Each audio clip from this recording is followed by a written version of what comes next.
Hello, everyone. We're doing the Girard show tonight. I'm Brian Cole, state representative, and I want to thank Rich for letting me have an hour to introduce our candidates to the city. So here with me, I have Alex, I have Melody, and I have Steve. I'm Juliet. Juliet, sorry. Awful. There you go. So you guys are running. Tell me what you're running for and what's important to you. Let's start with you. I'm running for state representative in wards 1, 3, 10, 11, and 12. So that's like North Manchester and the west side. I live in the North End. I've had 3 kids graduate from Manchester schools. I have 1 in Manchester schools, so obviously education is really important to me. I'm a single dad. I know what it's like to raise a family, and I know what the recession's done to everybody. So the economy is really important to me. I've been an environmental professional in water quality for over 30 years, and I see the homeless crisis as an environmental crisis. As an environmentalist, I see that there's serious issues with, solid waste and liquid waste as associated with this crisis, and I don't think it's getting any attention. So that's my 3 major, focus points for my campaign. I love this state. I love our state house. I love the way it's been run for the past several years, and I want to contribute to that. Okay. Yeah. Juliet. I'm Juliet. You're going to write this time, right? Juliet Bell Corriveau DePietro. I was born in Manchester. I grew up on the west side on Boutwell Street. I was baptized at St. John the Baptist Church. My grandmother went to Mass every morning. She said to pray for me. And then I went to West High School, and I graduated in 1972. And I couldn't stay away from the west side, so I went on to St. Anselm College to get my degree in nursing. And moved out to California because we thought we were going to retire out there because the weather was better, and saw what taxes did to the state of California and what we would go in to vote, and we were never allowed to see what our vote was. We never got a piece of paper that showed who we voted for and what we voted for. And we were always surprised with the results at the end. We lived in Orange County, which was a strong Republican county, and all of a sudden it started flipping. And didn't like that. And then the governor decided to tax the gas tax. So I know what taxes are, don't like them. My platform is no new taxes in New Hampshire. This is live free or die. And it won't be live free or die if we have all kinds of taxes. And I also want to work in healthcare, the committees that are up in the State House, and the environmental committees, and make sure that the healthcare of the children is being monitored but not forced. That we're going to make sure that children aren't being forced into getting vaccinated, and that the state isn't going to mandate anything. And I would also like to see what they can do with the chemtrails, because I know there's Tennessee banned chemtrails in their state, and I would like to see how they did that so that we can do it for the state of New Hampshire, because it's detrimental to the health of the trees, the flora, the fauna, and the humans. And I've been married for 45 years. I have 2 boys. And I think that's about all. If anybody has any questions, you can ask me, or you can, write it in, or look on my Facebook page, and I'll send it over to Stephen, my running mate in Ward 12. There's 2 slots for Ward 12 for state rep, and remember to vote for both. It says to choose 2. And you can choose 2 Republicans, and you can choose Stephen Kesselring and myself, Juliet Bell DePietro. And that's perfectly fine, and that's the way we would prefer it. Fantastic. Remember to vote down ballot. That's the big issue this year. Good job, Julia. Vote down ballot. Steve. Well, I think she did a lot of introduction for me. Well, I mean, hey, take yourself away, man. So I'm Stephen Kesselring. So for about 20 years now, I've owned a small business in New Hampshire. Basically, the reason that I'm in this race is to make a better future for my daughter here in New Hampshire. She's 10 years old, And I just want to really see this state do what it is doing now and stay on the right path. So with that, that's kind of one of the reasons I'm running. But like Juliette said, we're both running together because we have both different kind of visions and how we can work together. And that's why New Hampshire's so great. We have 400 state representatives that all work together in some seamless way somehow. Sometimes it's not as easy, I'm sure. But we're all here for the better good. So at the end of the day, the goal for us is to work together as a team. That's why in Manchester, we're working together. You're probably going to see us all knocking doors together and coming to your house and putting flyers on your door. But that's what we're here to do. We're working together. So at the end of the day, I love New Hampshire. You know, I moved here from Florida about 20 some years ago, and I'm not leaving. I'm staying here the rest of my life. And you know, that's what I hope for my daughter and my wife. You know, she was born here, and she was born in Elliott Hospital. So, you know, got deep roots. But So you get elected, what's the number one priority or piece of legislation you want to put in at the State House? Well, I think I said before that, you know, as an environmental professional, the environment's very important to me. And I spend quite a bit of time outside. I ride mountain bike, I hike. I recently completed all the New Hampshire 48 4,000 footers. Wow. Yeah, it was a big job. That's awesome. It was a lot of hiking. That's cool. But you know, I spend a lot of time outside, and one of the things I've seen in Manchester in the past 6 or 7 years has been, you know, our green spaces are completely full of litter, and there's nobody who's paying it any attention. And I think that the Democratic Party in Manchester in particular has contributed to that through their handling of the homeless crisis. I think they've wanted to attract homeless to our area, and they've been very successful with that. And with that, they've managed to pollute our greener areas, our green spaces. You can't take a walk anywhere in a park, you know, without seeing the left behind waste. And I can only think, like I said, as a water quality professional, what's the impact on our rivers? So I would want to first, you know, ask the state to study the impacts and find ways to deal with the impacts. The best, obviously, would be to find an end to the crisis in general. But I don't think housing's the issue. I think that that therapy is probably the best way to go with these issues. But something's got to be done about our environment because it's a huge problem. So that is where I would want to work. I can't say that in my first year I'm going to craft a bill that's going to solve all the problems, but I would want to focus on what is the impact of this crisis on our environment. Good. Juliette? I'm also interested in the environment because, like I said before, I'm concerned about the chemtrails and how they're... Explain to people what the chemtrails are, because they don't know what chemtrails are. All right. So chemtrails are chemicals that are being dispersed, would you say? I'm not the person to ask about this. I'm a water quality professional, and all those chemicals, bad chemicals, This the is aluminum. Okay, well, I wasn't sure what he was going to call it, but all the aluminum and boron and barium and everything that's in those chemtrails, the planes go up into the sky and they'll start crisscrossing these white trails in the sky, and then they'll coalesce together. And it's usually done before it rains. And then when it rains, the rain gets all those chemicals down onto the ground. People think it's a conspiracy theory, but it's not. You just have to look up chemtrails. And it's hurting the environment. If you notice, we're losing a lot of trees. When you're driving up to the North Country, a lot of trees are dying. A lot of pine trees are dying on the side of the road. Our lakes and our streams are getting polluted.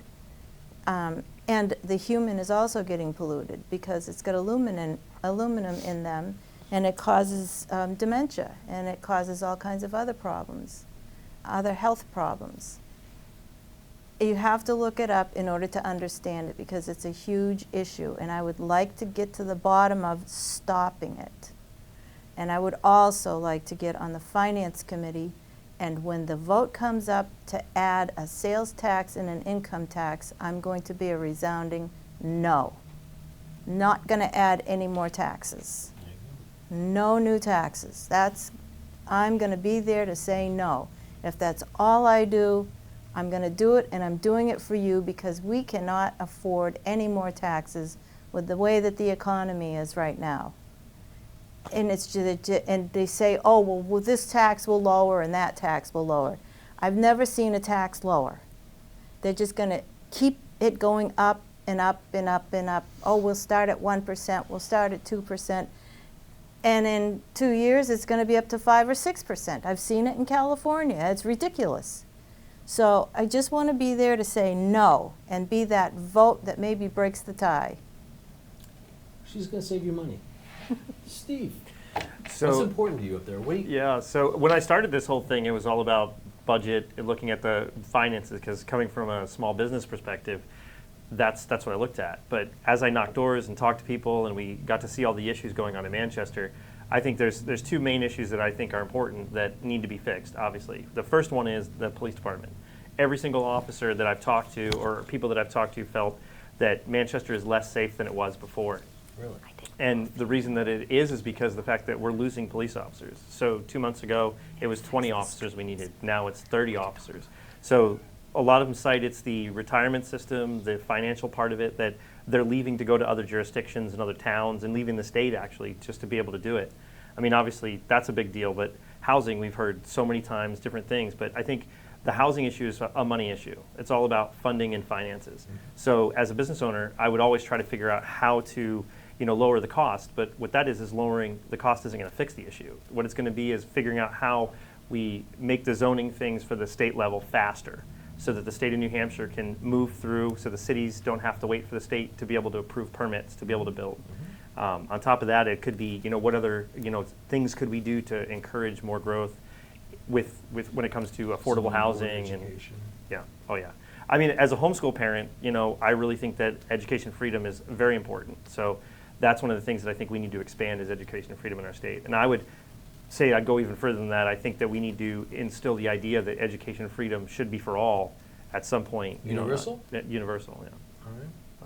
If you had to put one bill up there, what would be your bill? Well, that's a tough one because I just had like 3 or 4 different Well, I bills. mean, give me your cherry. I would start with refining the police officers' retirement system, because I think that's going to be the thing that's going to keep us safer here in Manchester and cities around, because if we lose all of our police officers because we don't have it, that's going to be a big deal. I mean, when I knock on doors, safety and security is the biggest thing that I've heard and people are concerned about. I mean, over in Manchester, I literally saw a car accident happen on Front Street, and 20 minutes later I drove back by and nobody had come over, and I called the Manchester PD and they said, we're trying to get somebody there, we just don't have enough people to get over there. So 25, 30 minutes later I drove back by again, nobody was there yet. So the response time is a lot longer for those things that aren't necessary. So we need to fix that. How do you fix something like that? The retirement system, that's what every officer says. So they went from 20 years to 25 years, right? Yes, but supposedly there's 3 levels. The middle level is what's lost. So the officers that started, let's say 15 years ago, 10 years ago, again, I'm quoting something that I've heard secondhand. So like at the end of the day, I haven't detailed like every single thing, but the officers were promised one thing, but they are getting another. So that's one of the things that I think moving forward, like when I get to the State House, I want to help people that need the help. Like the officers are something that are going to help. Fire department, police officers, those are guys that serve our city and our state. They should be the ones that we're focusing on. It's not about the budget. It shouldn't be about that. I mean, the idea is that we got to support the guys that support us and take care of us. Yeah. So. Alex. Yes, sir. Golden BB. Give me your bill. Give me your dream bill. Well, like I said, I talked about the environment earlier. How do you feel about the water situation coming from Manchester, going out to all the municipalities? Well, one of the biggest problems facing us right now in the country at large is PFAS, forever chemicals in our biosolids. Tell people what they are. PFAS. This is legislation we dealt with up at the State House, and I'm going to give him an opportunity to explain Basically, what they're it is. forever chemicals that are found in many of your household products. Your Teflon coatings. You mentioned firemen earlier. It's a film-forming foam that goes over a fire, from what I understand. It's used in firefighting measures. Mm-hmm. These chemicals don't biodegrade. They don't break down, and they stay in the soils basically forever. They really didn't come on the scene until the the late 20th century or early 20th century, mid 20th century. So there's a record of this accumulation of these, the way I understand it. And I'm not really focused on all the whys and everything. The biggest problem we're having right now is regulation of our biosolids. This is something that's very much out of sight, out of mind for the average person, but we generate a lot of biosolids in our wastewater treatment systems. Okay. And at this time, the EPA is starting to put major restrictions on what can be done with that. And the biosolids treatment industry is basically looking down the barrel of a crisis. There was a crisis in Maine recently. I'm not sure if it's improved, but one of the main regulations that could be coming forward is no land application of biosolids, which leaves you with nothing but incineration, burn it. That's going to drastically change the economy, basically, in that market sector. If you wanted to go with all incineration, there are no incinerators. All the incinerators are operating at 105% capacity. Right now, the state of New Hampshire is doing an excellent job. Composting is still going on. That's very important for the disposal of these materials. Mm-hmm. And like I said, the state's doing an excellent job, but the EPA is going to make changes. Everybody sort of knows it's coming. So what's my dream bill? Yeah, is there a way New Hampshire can get in front of this? Sensible regulation, sensible monitoring, and really education of the person that uses the water supply needs to understand that we're putting products in things that we buy every day into our sanitary systems that essentially are causing forever pollution. It's not something that you should be panicking about. It's been happening since before we were born. But now we can test it, we can detect it, and now, of course, because we can test it and we can detect it, we're going to regulate it. And I don't think the regulators have solutions. They only have, they're only going to put roadblocks in the way of the municipal treatment works, and the state government, what we are all trying to become a part of, needs to approach this issue with common sense, and they need to listen to the professionals in the industry, and they need to get their recommendations, because it is a crisis. We can't just put this stuff on a boat to China. Now, PFAS, they're in everything. Everything. So explain to everybody what everything is. Like your loaf of bread that you get in the wrapper? Yeah, I was watching everything. I was watching a great YouTube channel. Her name's April Wilkerson. She does DIY woodworking. Okay. She has an excellent shop, and in one episode I'm watching her, she's like, now I'm going to coat my blade. She had a circular saw. She's going to coat my blade with a special coating, and she says right out loud that it's got PFOA whatever in it. And she starts spraying it on her blade. You can get this stuff anywhere. You probably have it in your basement, in your garage, where you keep your solvents, your lubricants. You've got products with PFOA and PFAS. Mm-hmm. It's in a lot of things, and there's been no regulation to say that you can't use this anymore, because that would also cripple the economy. It's used in so many ways. But right now, the problem is, we see it, we can detect it, don't put it anywhere. Where are you going to put it? Right. What are you going to do with it? What are you going to do with it? All right. Is there a level of the amount that you can have, or a person? Zero. That's the goal.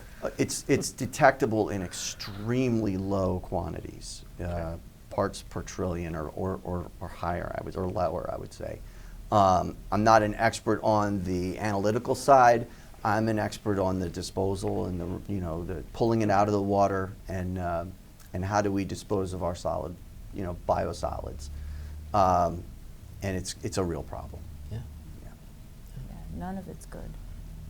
So my dream bill. My bill is going to be, and I don't know if there's ever been one in the state of New Hampshire, but if I get my way, there will be. Never have new taxes in Live Free or Die, New Hampshire. No new taxes, and lower the ones that we have.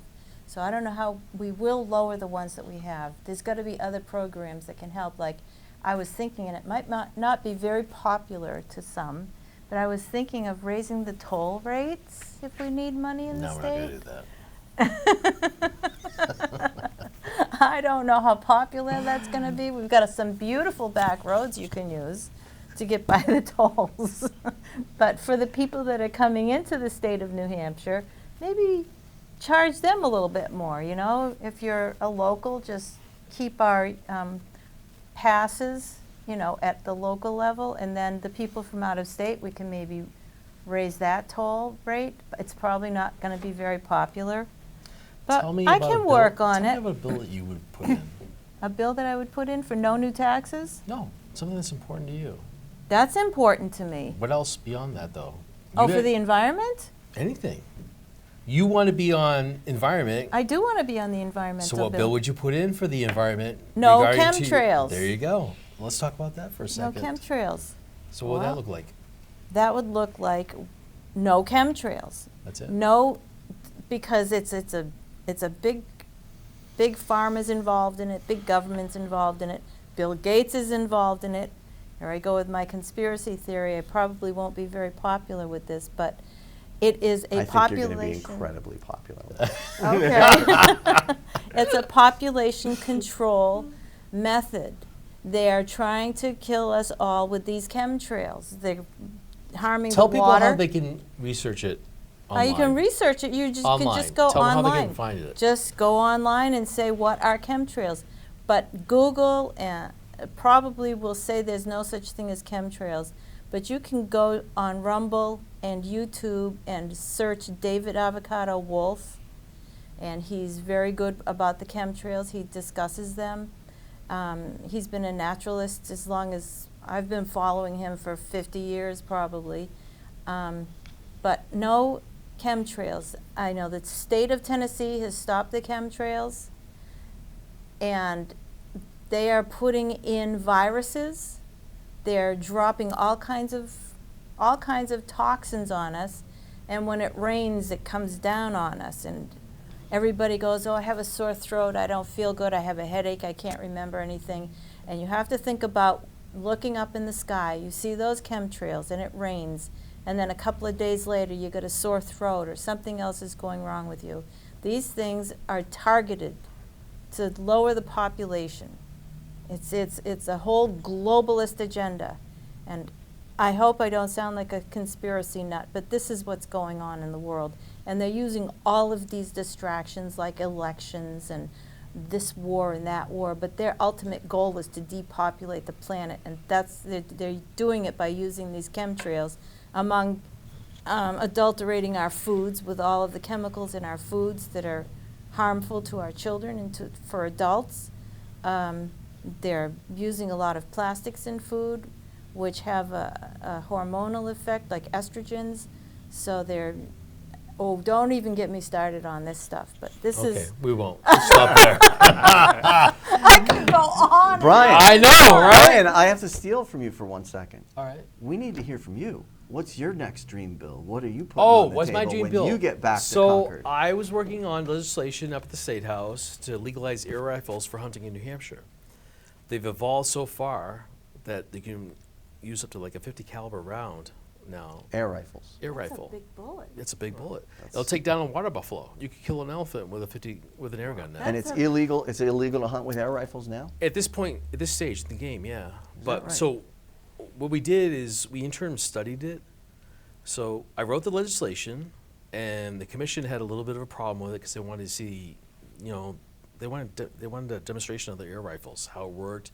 They want to see it. So we brought them down to SIG firing range in Epping. So we had ballistics gel. We had 30 caliber up to 55 caliber. We tested them. We had a velocity meter, the impact. So the whole idea is That to sounds ethically like a kill. really fun day at work. It was a great day. It was a great day at work. So you asked me about, we could have fun up there at the State House. I mean, you could do these study committees. So Definitely. it was cool. I mean, and yeah, we did the research. When you do a study committee, you want to satisfy everyone's. Bring my little 22. What's that? Face the camera. You're not. Oh, sorry. Yeah, I'm talking to these guys. Yeah, so it was fun. That's the process up there. You write a bill, You want to make sure you cross all the T's and dot all the I's. And yeah, so that's the only bill I'm going to put forward this year. Because once you put a bill out there, I'm telling all of you, it's like having a baby. Oh. Right. Oh yeah. How do you know? Well, all right, you got me there. But I'm just saying, you have to nurse it. You have to follow that bill through all the committees. You have to do all the legislation. So it's a process up there. So, you know, if it's something you're passionate about, that's what you do. So, yeah, that's what I got going on there this year. That's awesome. Yeah, Steve, your dream bill, one. So before I do that, Brian, I just want to say that if anybody wants to meet me directly or contact me, go to stevenkesselring.com, and then you can connect with me directly, and we can chat and talk about any issue that you might have. So I want to put my plug there first. That's fine. It's all good. It's free floating here. Yeah. So, like I said before, you know, there's several bills. I think one of the bills that I'm looking at, like I looked at the details of it. So, Parks and Recreation in New Hampshire, right? So, you know, when you go to book right now a campsite, let's say, one of the guys in my district actually gave me this. He showed me the problem. So you go on, what is it? I think Reserve America. Yes, Reserve America. So you go on there, but it's 11 months before the campsite's available, you can go on there. But because we've got people coming from all over this country coming to New Hampshire, most of those sites are full 30 seconds after it's online. So I think that we need to open that up to those, you know, people, let's say, that aren't savvy enough, you know, let's say have retirement, people that are retired and different things like that, to give them the opportunity. Or state residents. To state residents to use our Parks and Recreation. So that would be one of the bills that I would be really strongly about, making sure that our state residents have access to that, because of the fact that we just don't have the ability. So I called them and they said, you can call ahead, so ahead and put your name on a list. The day before, they actually open up those spots, and then there's not a 100% chance you're going to get it, because that's through Reserve America. But there's that I can find, there's nothing that really mandates it. It's pretty much we gave Reserve America the right to do whatever they wanted with it, and they have their own rules and their own regulations. So I would put something in place that gives the ability for the New Hampshire residents to have access to it, especially, you know, like I said, people that are retired, you know, our veterans and all those different things, give them the access. So that's the bill that I'd put forward first, because I think it would be an easier pass than some of the other bills that I'd like to do. Oh yeah, you want winners, not losers. Yeah. Is there anything you guys want to close with before we swap out here? Or? The only thing I want to close with, and it's worth mentioning, I've been campaigning, and I had the jitters before I went out and did my first door knock. And I live in an area where I had several people who I knocked on their door that said, you're brave for coming out here in this neighborhood and knocking as a Republican. And the message I wanted to convey is it's not as bad as it may seem, not even close. And I think if you're, you know, an average listener and maybe you're thinking, oh, I live in a neighborhood and all my neighbors feel a certain way, they probably don't. And sometimes that can be a breath of fresh air to surround yourself or know that you're surrounded with some like-minded folks. I think these election seasons have gotten incredibly divisive, and I think that, you know... How do you feel about your team around you? I feel great about my team around me. I feel great about our leadership. I feel great about our outgoing governor, and I feel great about our soon-to-be incoming governor in after this cycle. I think we have great leadership. I think we have grassroots people who help craft legislation, people who read bills and give feedback.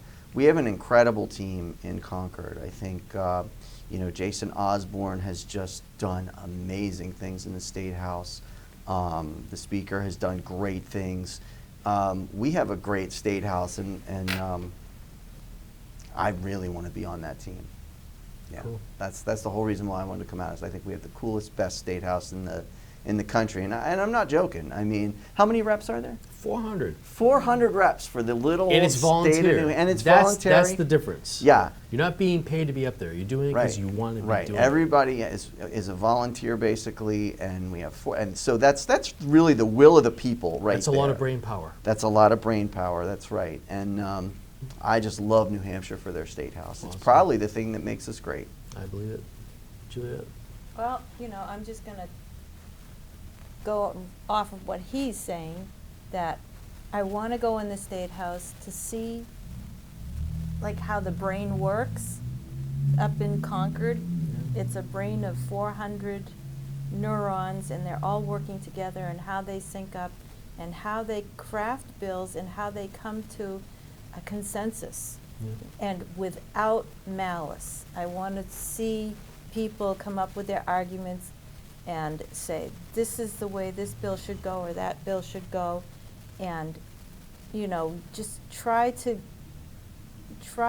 reach some kind of an agreement, even though one side doesn't agree, but can say, yeah, it's a good idea, but I can't 100% agree, and just have everybody come together to say, you know, this is what's going to be good for the state. Forget about the rest of the country and the politics that are going on around us. It's crazy. We have to take care of the state of New Hampshire. We have our own constitution here, and we have to abide by it. And it was the first state to have a constitution, and we just should honor that, and we should honor the state of New Hampshire, and the rest of the country can honor their own states, but we can't do what other states are doing. We got to stay New Hampshire. Let's live free or die. So. Yeah, it's live free or There die. you go. I love it. I'll tell everybody out there, it is not as contentious up at the State House as everyone's led to believe. I would say 80 to 90% of the time, we all agree on everything up there. It's that little 10% that is like a little squiggly, but for the most part, everyone gets along up there. Tell me, let's end with you. A little recap. All right. Well, I mean, that's the team, right? Like Yeah. we keep talking about it.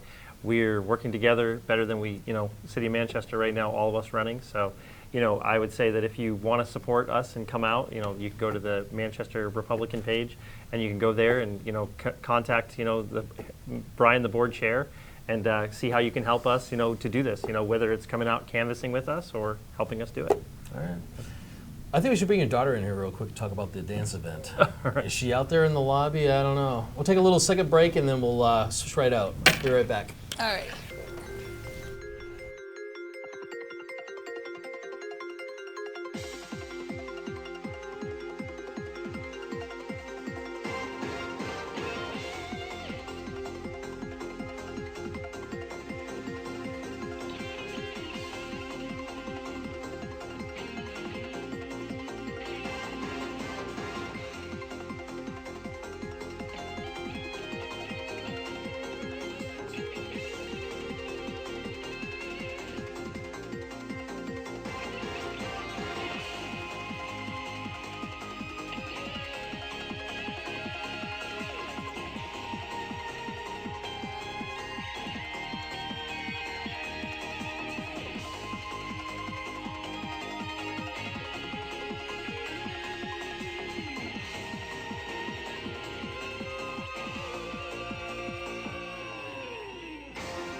All right, we're back. We have more candidates here. Ken, come on up. It's all good. We're gonna start with Hannah. Tell us about the dance event we have coming up on September 26th. So on September 26th, we're Come on. Yeah. We get a band, right? okay, so we're having the Sold Out Show Band here in Manchester at the Rex Theater coming out so that we can have an amazing dance and fundraiser for the Common Sense Conservatives PAC, right? Yeah, Right? Okay, impressive, great. yeah. I got it. So we're going to have a fundraiser for the Common Sense Conservatives PAC in Manchester at the Rex Theater at 6? 6 to 9, yep. 6 to 9. Mhm. Are you gonna dance? I don't know what to do. Do you have skills? No. You can't dance? Come on. Sure she No, I cannot No? dance. Nope. All right, No, all right. I can't dance. So yeah, please, this is our big fundraiser event for Manchester. If you can join us that night, that'd be wonderful. And yeah, Yeah, that'd be great. that'd be awesome, right? Thank you. Yep. Thank you. Thank you, Hannah. Oops. Microphone. Let's pop over to Matt. Matt, tell us why you're running for state rep in Manchester. I am running for state rep in Manchester because New Hampshire has done a lot for me, and I would really like to see New Hampshire continue to do what we've been doing over the last couple of decades, which is improving liberty in the state, improving our state government, making it more efficient, and generally making New Hampshire the best place to live in the country. What's most important to you? Issue-wise, Yeah. I think in the upcoming session, there's a couple of things. One of the things we need to deal with is keeping men out of women's spaces in sports. This is an issue that we shouldn't have to be running on, but we are, because here we are in 2024. And I don't think that men should be using women's sports as a fallback plan for when they can't cut it on the men's teams. And people are getting injured, people are getting hurt. There's no place for that. We passed a couple of bills this session that kind of helped with that, but there were a couple that got vetoed by the governor or didn't get signed. And so we've got more work to do in that regard. The other issue, of course, is illegal immigration. We have a fairly large number of criminal aliens who live in New Hampshire. We have criminal aliens coming across the border. 2 people were arrested just in the last few days, a couple of Guatemalans, with one guy who'd come across the border and one guy who'd driven up there to pick him up. So it is happening, despite the fact that the Democrats say that it isn't, and it's something that the state is going to have to deal with because the CBP is just, they've just got a few people up at the border station, and most of their folks are down on the southern border. Yeah. Yeah. We don't recognize the northern border as what it should be. So Ben, Yeah. what are you running for? I'm running to keep New Hampshire the live free or die state. I think that motto is something that we coined from General Stark years ago, but it's really encompassed and captured the character, I think, of New Hampshire, which is small government. Let me live my life. Let me not have a heavy tax burden, and just be able to live my life as I see fit with myself and my family. So that's my main goal in everything I do. Okay. With getting elected. So. Melody, you've been around forever. Tell us about you. Well, yes, I have. First, I want to say I love the state of New Hampshire. Always have, always will. This is my home. This is where I chose to live, where I chose to raise my children. I think it's the greatest state that there is. I've had the privilege to live in many different states. Growing up as a military kid, I, was able to live in different places, but New Hampshire is home. I love the values here. I love that it's, I've always looked at it as being an honest state. I love the idea that we work together here. I know there's been a little bit of division going on, but I think as adults, we can overcome that and we can work together. I'm a firm believer in no more new taxes. I think everybody is very heavily burdened. I know as an older individual that that's something that's near and dear to my heart. And I know that I've spoken to a lot of other folks in the city that are facing the same thing. They're just wondering, How are we going to pay the electric bill and the gas bill and pay the rent and pay the car insurance and all these other things? We cannot afford any new taxes in the state. And I firmly believe that we need to be responsible. We need to be fiscally responsible. You know, the folks in Concord, you know, we need to work together. And I have been around a long time, and I, you know, have had the honor of being a single mom, raising two amazing kids. I'm a retired registered nurse, and very proudly, I'm a Gold Star family member. My dad laid down his life in Vietnam, and I was raised with an incredible sense of service and of country, and I love this country. It's breaking my heart to see what's going on now, but I believe come November that the American people are going to rise to the challenge, and that we're going to get back on track. Impressive. You get elected. What's your bill? What's the first bill you're going to file? I am probably, I probably will end up supporting the bill that Joe Sweeney is talking about with setting up the illegal immigration enforcement, and so I'll probably end up as a co-sponsor on that. Talk about that a little bit so they know what you're talking about. I don't actually know that much about it. I've seen a little bit about what the basics are. It's essentially allowing New Hampshire law enforcement to make arrests when it comes to immigration issues, and then they will pass that person off to ICE so that they can be deported. It's traditional with the states for the states not to be involved in immigration, but we can't do that anymore. Texas is leading the way with that, with deploying the National Guard to the border and allowing their police to arrest immigrants, illegal immigrants, as they catch them at the border, rather than waiting for CBP to process them or just letting them go inside the country. And we're going to have to be a part of that. We don't have a choice.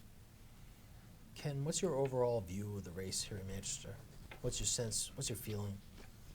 Well, first of all, thank you for having me on, Brian. I'm doing my best to support your objectives for Manchester, and I wanted to first say thanks and commend you for the work that you're doing. I take my hat off to you. It's been pretty much been, you making the phone calls, knocking on the doors, and getting people excited about running for public office. So as far as how I feel about Manchester and what's going on here, it's very exciting that we were able to pull a majority on the Board of Mayor and Aldermen in the previous election. I'm confident and I'm excited to see the people who are involved now running for state rep.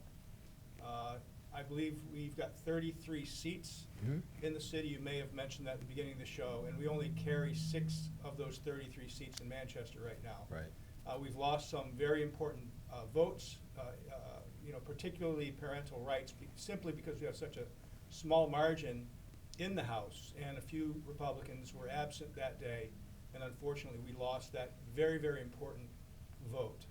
If you can do what you're aiming to do, which is to get a bigger number of state reps representing Manchester, I think that we can really lend the Republican majority a much stronger position in the State House. So I'm behind you, and the folks that are sitting with us tonight, they've been working very hard, knocking on doors, meeting people, and I'm excited for what's going to happen the next 2 months, because we're gonna kill it in November. Awesome. Absolutely. Ben, you get elected. Dream bill. What's your dream bill? I would say trying to take a look at the property taxes across the state and where they're being spent and what we can do to curb those property taxes. So I'm a homeowner myself, and I also am a landlord, and I see directly how the tax burden for property is hitting both myself as an owner and as a landlord, how it affects my renters. My taxes go up, expenses go up, the inflation's a really big impact on that. I have to absorb that on one hand and also pass it on to my tenants. So that just drives cost up. All those factors, especially the tax burden, drives those costs up for both homeowners and for renters. So that's a big goal of mine, is to try to curb that and push the state to be more fiscally responsible. We have no sales tax, we have no income tax. It's a great thing. I am all for making sure that stays the same. That's also a big priority of mine. We are a big haven in this country for not having either one of those. I have a lot of friends around the country. I went to school on the other side in California, where taxes were incredibly high. And every time I talk to one of my friends from around a different part of the country, it shocks them when I tell them, hey, I got no income tax, I got no sales tax. I have neither. That's an amazing thing for us. It helps our economy, especially with the surrounding states having those types of taxes. So we have a higher property tax than a lot of other places, I think, due to that. But that doesn't mean that that needs to keep inflating and getting higher. If anything, it should be coming down. It's been growing too much, especially with the massive increase in property values. During COVID, everyone's struggling, myself included, my neighbors, my tenants. The state and the city still increased our property taxes while people were struggling to make their mortgage and make rent. Yeah, I saw that firsthand and experienced it firsthand. By a lot. They came in with the property values ballooning from everybody moving out of the big cities and moving to New Hampshire as a safe haven for taxes. That's been driving our property values up, along with a lot of places in the rest of the country. The state and the city still came around and reassessed at those higher values that none of us bought our houses at. None of the people that moved into their apartments, their landlords weren't assessed at that rate, and it drove the taxes up. So while we're all trying to save money, get bailouts, all those types of things, the state still came for their money, and I don't think that was right. And I think that that's going to be a big goal of mine, is to make sure that what we're spending is fiscally responsible, and those taxes, A, don't go up, and B, we can try to cut them. Excellent. This is it. You know, Dream bill. absolutely. Well, there are so many things, but one thing that is very near and dear to my heart is this parental notification. I have to say this. I've been doing a lot of thinking about this. When you're a child and you take a test at school and you come home and you get 100 on it, what's the first thing you do? Mom, Dad, look what I got, look what I got, right? When you fail a test, you're not so willing to say, Mom, Dad, look what I did, look what I did. There's a little bit of, I'm hiding this, I'm hiding this. And I feel that that's what's going on in our schools right now, is that instead of the teachers and administrations encouraging our kids to say, okay, this is what we're doing, this is who I am, this is what I want. They're kind of hiding things, and that really concerns me big time. Be open, be honest. If you're so proud as an educator or as an administrator of hiding these things from parents, what are you ashamed of? Why aren't you being honest? Why aren't you being honest? Transparency. Exactly, and there's not any of that going on. That's a big concern to me. I have two grandchildren, and I'm just concerned about what's going on in our schools right now. And of course, I don't want any new taxes. Believe me, I don't think anybody can afford that. Fiscal responsibility, we need that in this state, and we need to stay the course. And it might hurt a little bit, but we need to do it. We have to think about tomorrow too. Instead of spend today, let's think about tomorrow, what's going to happen then too. We need to have a little bit in our back pocket because we don't know what's coming down the pike. Yeah. So. All right. Can I hand your mic off to Hannah? Oh, absolutely. What are you doing to me? Oh, I'm just putting you on the spot. You want to talk about the dance a little bit more? I thought I talked enough about You talk about it a little bit more. Why are we doing it? Why are we having this fundraiser? What's our goals? I'm just gonna hold it. That's fine. So our goals are to give money to candidates so that they can get signs and flyers and all those things so that they can get elected in Manchester, which is really important because we want to flip Manchester really red. Mm-hmm. And we love our city, and we want to have a good city for people to live in. So having Republican state reps, a Republican mayor, a Republican governor would be great, because we could just make the whole state red, and that would be awesome. There you go. A mayor named Sarah Kesselring? Who's that? Sarah? Oh, Hannah. I'm like, who's Sarah? I knew that. I No. was just checking. Jay Rouet is the best mayor, I want to say, best mayor Manchester's ever had, and I wouldn't replace him for the world. He's an amazing mayor. I'm He's talking in 10 years from now. Oh, okay. He's cleaned up Manchester so well that I'm so proud of him. I have so many pictures with him. I'm so proud of those pictures. And he's a really good guy, and I feel like he's the best mayor for Manchester right now. And Wow. Absolutely. Do Yeah. you feel like there's been a change in Manchester since he's been elected? oh yeah. mayor? Do you get a vibe out there? Yeah, that's I'm saying like that? looking at the parks and I'm like, wait, there's nobody there. I'm like, there's no homeless people there, camped out there. You feel and safer? Yeah, I feel a lot safer because I just see cops and they're not arresting people. They're just sitting there waiting for work because Mary J's done such a good job that they're just waiting for something to do because they have nothing to do because there's nobody bad there because Mary J has done such a good job. That's awesome. Anyway, go to the Common Sense Conservatives fundraiser, the 26th. Mm-hmm. 26th, Thursday the 26th at 6 to 9 p.m. Let's go. And you can get a photo Republicans. taken with her. Yes, you Just can. saying. And I will dance if I can find somebody to dance with. So if you want to dance with me, come to the Common Sense Conservatives thing. All right. Hey, thanks for everybody coming out tonight. I'm going to wrap it up, and have a good evening. Thank you. Thank you. Thank you.